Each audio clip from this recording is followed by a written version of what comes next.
तो इन्होंने जो साकार रूप में वो झलक दिखाई, मैं नहीं जानती कि वो मनुष्य थे कि भगवान, पर जो झलक दिखाई इतने खूबसूरत वो मुखड़ा उनका, तो मैंने उनको बोला आप यहीं खड़े रहना, मैं माँ को बुला के लाती हूँ।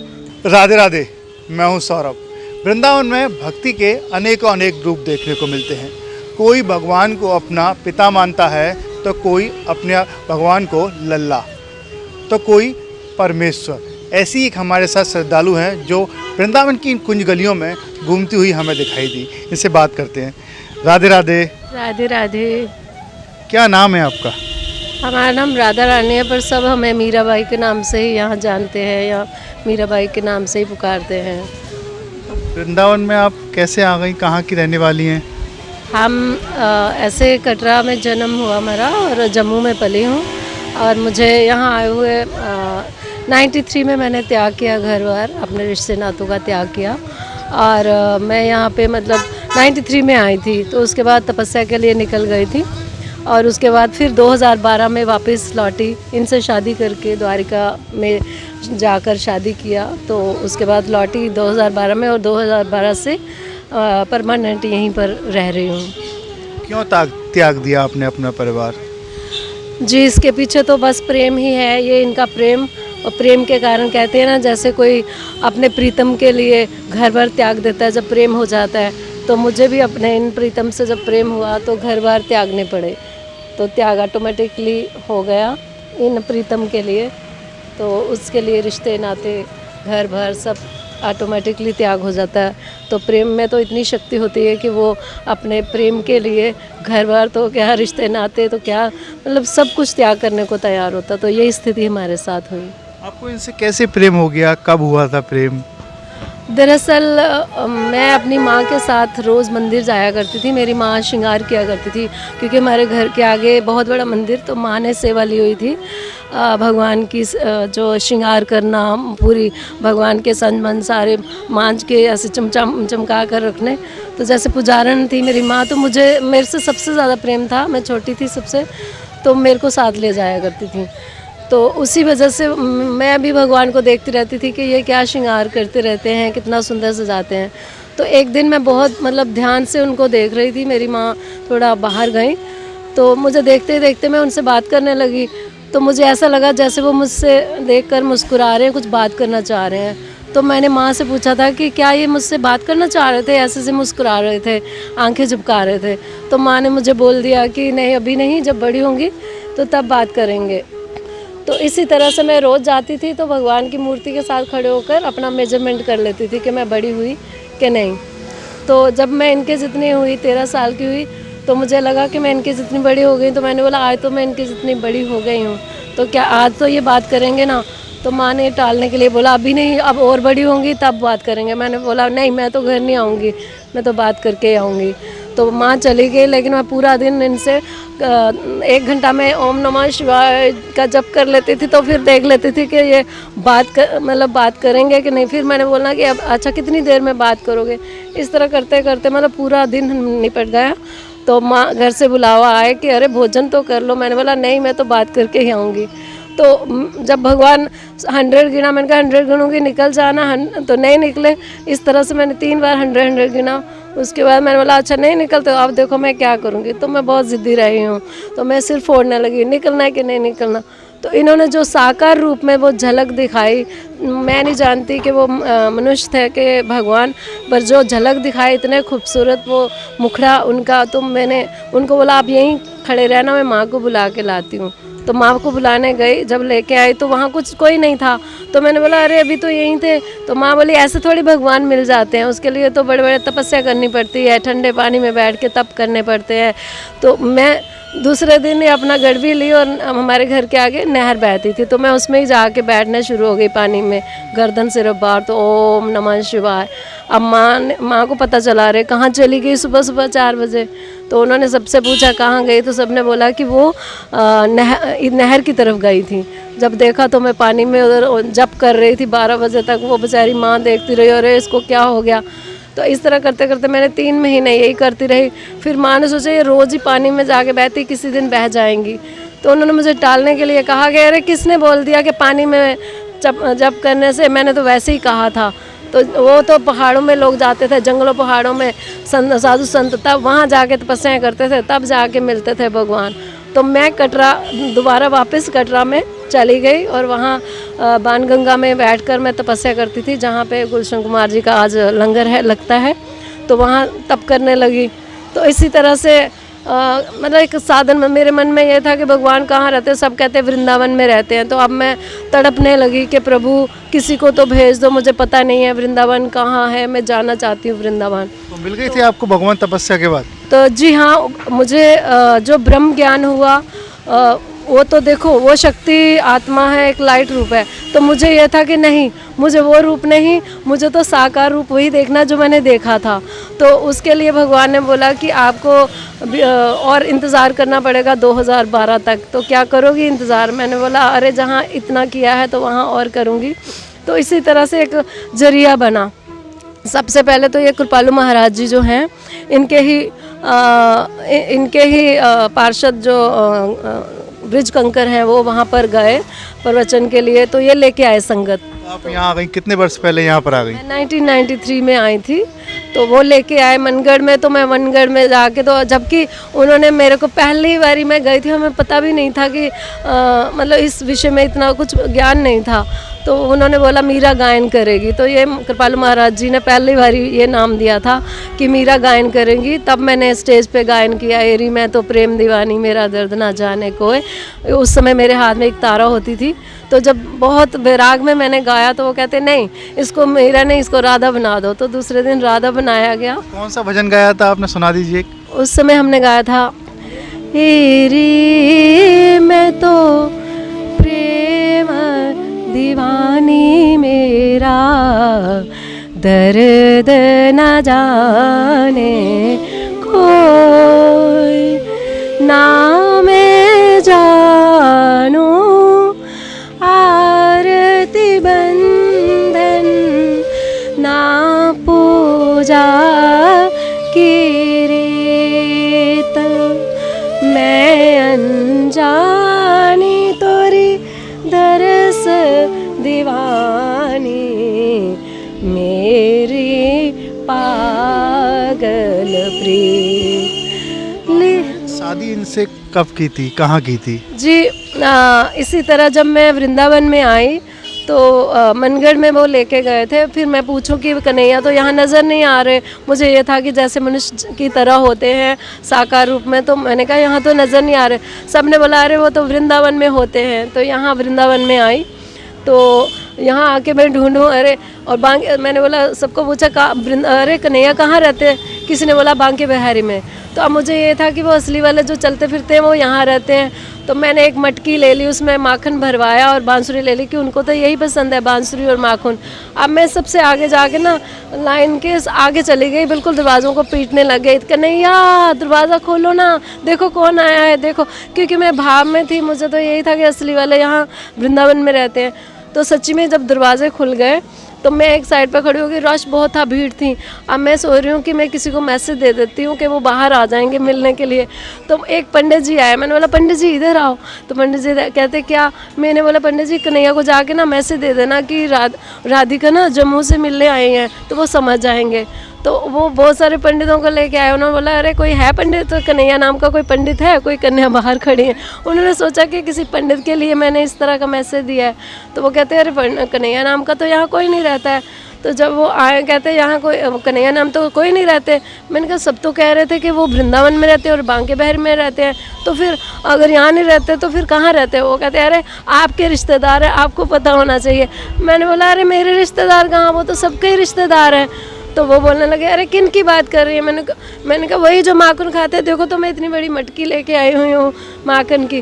तो वो कहते अच्छा तो किन की बात करे? भगवान की। तो मैंने बोला और क्या? तो कहते आओ आओ आपको मिलाते हैं। तो उन्होंने पर्दा पीछे किया, तो बोले ये लो मिल लो। अब मैं ऐसे झांक के देख रही, मैंने कहा अरे मुझे तो नज़र ही नहीं आ रहे, यहाँ तो है ही नहीं। वो कहते इतनी बड़ी मूर्ति नज़र नहीं आ रही है क्या, दिख नहीं रही है? मैंने बोला अरे मूर्ति नहीं, जो असली होते हैं जो चलते फिरते हैं। वो कहते हैं अरे पागल हो गई हैं, जहाँ जाओगे ना वहाँ मूर्तियाँ मिलेंगी, कहीं असली नहीं मिलेंगे। तो हमें इतना दुख हो गया कि मैं चीख कर रोने लगी कि अरे मैं तो असली वाले जो चलते फिरते, वो सोच के मैंने बोला हमारे कोई मंदिरों की कमी थी। हमारे तो मतलब जम्मू जो मंदिरों का शहर है, दुनिया भर के मंदिर, अगर मैंने मूर्ति कोई देखना होता तो मैं वहाँ रहती, मैं तो असली वालों को मिलने आई थी। तो वो कहने लगे अरे जहाँ जाओगे वहाँ मूर्ति मिलेंगी। अब मैं रो रही थी बहुत, तो क्या लीला हुई थी उस समय कि उनकी मालाएं खुद ब खुद गिर के टूट पड़ी। तो पंडित जी कहते हैं देखो देखो, अरे राधे राधे, देखो उन्होंने अपनी मालाएं गिरा दी हैं और वो कह रहे हैं कि मैं यहीं पर हूँ, इसी मूर्ति में हूँ। तो मैंने बोला अरे मुझे खुश करने की ज़रूरत नहीं है, मुझे सच्ची सच्ची बताओ कि कन्हैया कहाँ रहते।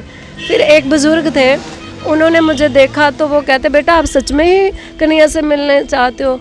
तो मैंने बोला और क्या झूठी में मिलना चाहती हूँ, सच्ची में तो मिलने आई थी, तो ये कह रहे हैं यहाँ नहीं होते। वो कहते बेटा एक जगह है, वहाँ दिखाते हैं आपको, वहाँ आते हैं वो हमें निधिवन लेकर गए। तो निधिवन उन्होंने दिखाया कि इन वृक्षों के बीच में वो मतलब वो यहाँ आते हैं और मतलब यहाँ पर वो आके ऐसे से राज करते हैं। पर मैंने एक थोड़ा कागज़ में लिख लिया, अपनी साड़ी के पल्लू में बांध लिया, वो लिख के कि मैं मर जाऊँ तो संगत को कोई बुरा ना बोले कि भाई हमारी बेटी कहाँ चले गई, तो मैं अपने कन्हैया के पास ही जाऊँगी अगर मैं मर गई। तो मैं दोबारा गई वहाँ और मैंने वो जो शाखाएं नीचे तक थी, घना सा वृक्ष था, उसके अंदर घुस गई और अंदर बैठी रही क्योंकि अंदर से वो खाली होता है। तो अब रात के कोई 2:30 बजे का समय था।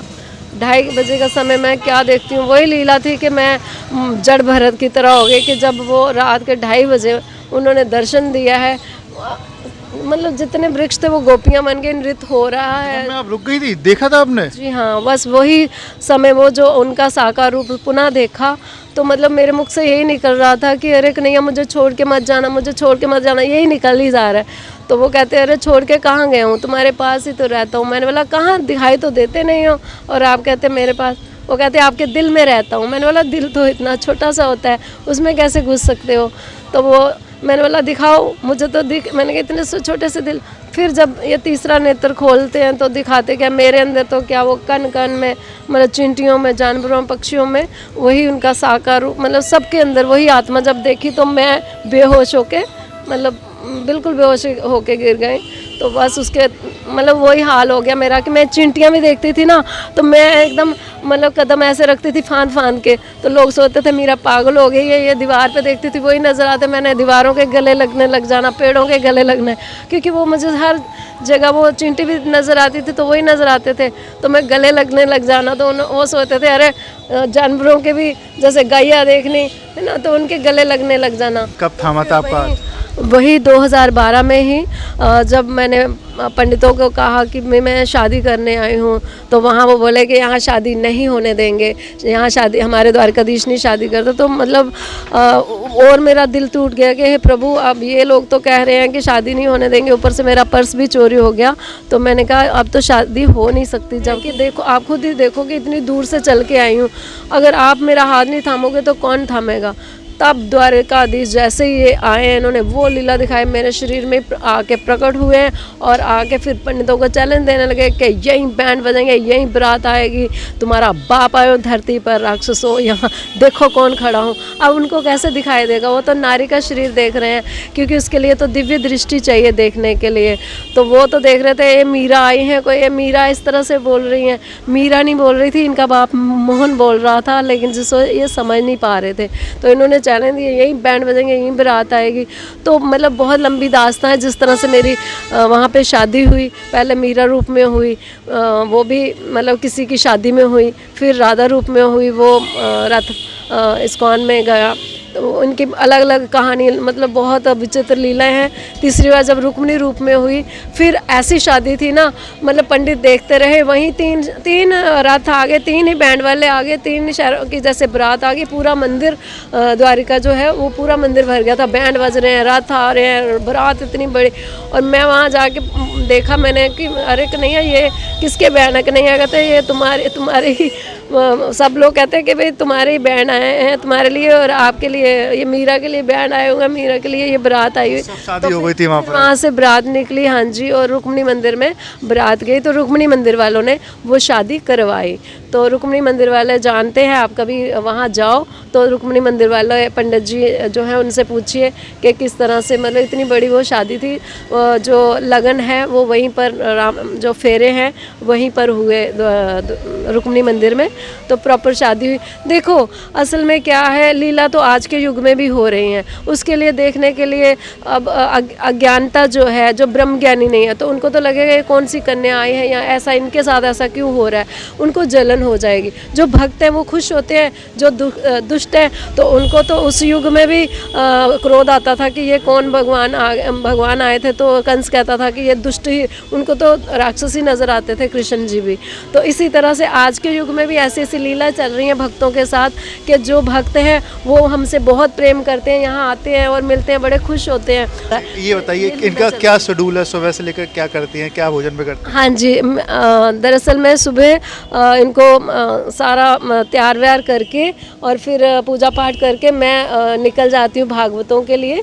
भागवतों में जाती हूँ, पूरा दिन भागवतें सुनती हूँ। बताइए खाने पीने में क्या खाते हैं, मतलब इन्हें सबसे ज़्यादा क्या पसंद है? इनको प्रेम से खिलाते हैं। देखो ये तो भाव के भूखे हैं, ये 56 प्रकार का भोग जो है वो नहीं देखते, ये देखते हैं प्रेम से, भाव से। जो विदुर का भी इन्होंने छिलके खाए, तो सुदामा के इन्होंने सत्तू खाए, है ना। तो ये भाव का हमारा रूखा सूखा जो हम खिलाते हैं, जो हम खुद खाते हैं, तो वो कई बार हम भूखे भी हमें रहना पड़ता है। अब ये बताइए आपका खर्चा कैसे चलता है? तो अब खर्चा जो है घर से मंगाना पड़ता है हमें, घर से मंगा के तो उससे ही है, तो जो थोड़ा बहुत आता है तो उससे हम खर्चा चलाते हैं। पहले तो क्योंकि हम देखो साइडवेज हम अपना कार्य भी करते थे, हम साइडवेज जो है साइड में हमेशा काम करते थे 2012 तक। तो 2012 में हमने सारा कुछ छोड़ छाड़ के हम यहाँ पे रह रहे हैं परमानेंट। अब हम कोई काम तो करते नहीं, बस भागवतें सुननी और यही भजन कीर्तन सुनना, यही हमारा वो कार्य हो गया।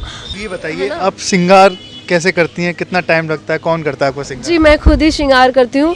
मैंने एक्चुअली फ़ैशन डिज़ाइनिंग का मैंने किया हुआ था, फ़ैशन डिज़ाइनिंग का किया हुआ था, और दूसरा क्या है, मैं ब्यूटिशियन का भी मैंने किया हुआ था। तो उसकी वजह से मेरा बुटीक था बहुत बड़ा उससे पहले, मतलब 91 में मैंने बुटीक खोला था अपना जम्मू में, और 92 में मैंने 92 में मैं मतलब बॉम्बे में मैंने हीरोइन के डिज़ाइन भी किए, मतलब करती रही हूँ।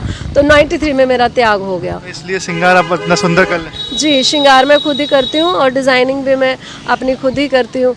तो मेरे को बहुत कम समय लगता है, मतलब आधा घंटा अभी नहीं लगता, जो मतलब तैयार क्या होना है मैं तो ऐसे करके भी लगा दूँ तो वो अपने आप ही श्रृंगार भी यही करवा देते हैं, यही सब कुछ करते हैं, मैं कुछ नहीं करती। जब से ये घट में प्रकट हुए हैं तो अब मैं नहीं रही। ये कहते हैं लागी हरी से लगन मैं हरी हो गई, खोटी मेरी जिंदगी खरी हो गई। जब से मतलब मैंने इनका कहते हैं ना, जब से मुझे अपना पता मिला है तो मतलब इसका पता मिला है ना, तो मैं अपना पता भूल गई हूँ। तो ये हाल हो चुका है। राधे राधे राधे राधे। देखिए जब भगवान श्री कृष्ण की किसी को नज़र लग जाए तो वो सब कुछ छोड़कर ब्रज भूमि में आ जाता है। इसी तरीके की जम्बू से छोड़कर कृष्ण से शादी रचा ली द्वारका में, और सिर्फ वृंदावन में आकर अपना जीवन यापन कर रही हैं। ऐसे ही तो भक्त हैं जो कृष्ण की सेवा करते हैं और कृष्ण पर पूरी तरीके से उन पर कृपा बरसाए रहते हैं। राधे राधे राधे राधे राधे राधे, जय श्री कृष्णा।